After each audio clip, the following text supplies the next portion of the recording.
Maranatha, the Lord is coming. A devotional by Ellen G. White.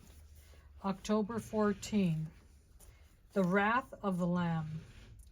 The kings of the earth and the great men and the rich man and the chief captains and the mighty men and every bondman and every free man hid themselves in the dens and the rocks of the mountains, and said to the mountains and rocks, Fall on us, and hide us from the face of him that sitteth on the throne, and from the wrath of the Lamb.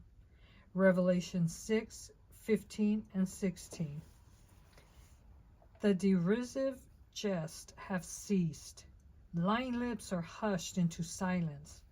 The clash of arms, the tumult of battle, with confused noise and garments rolled in blood, Isaiah 9:5, is stilled. Not now is heard but the voice of prayer and the sound of weeping and lamentation. The cry bursts forth from lips so lately scoffing, The great day of his wrath is come, and who shall be able to stand? The wicked pray to be buried beneath the rocks of the mountains rather than meet the face of him whom they have despised and rejected. That voice which penetrates the ear of the dead, they know. How often have its plaintive, tender tones called them to repentance? How often has it been heard in the touching entreaties of a friend, a brother, a redeemer? To the rejectors of his grace, no other could be so full of condemnation, no burden with denunciation, as that voice which has so long pleaded, turn ye from your evil ways, for why will you die? Ezekiel 33:11. Oh, that it were to them the voice of a stranger. Says Jesus, I have called, and you refused. I have stretched out my hand, and no man regarded.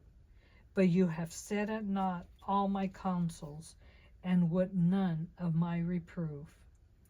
Proverbs 1:24-25.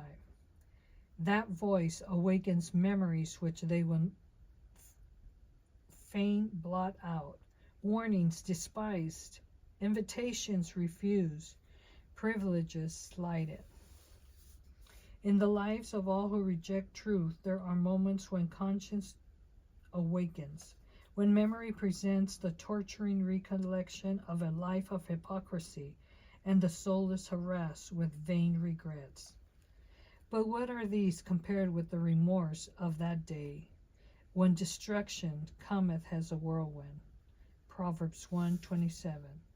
Those who would have destroyed Christ and his faithful people now witness the glory which rests upon them.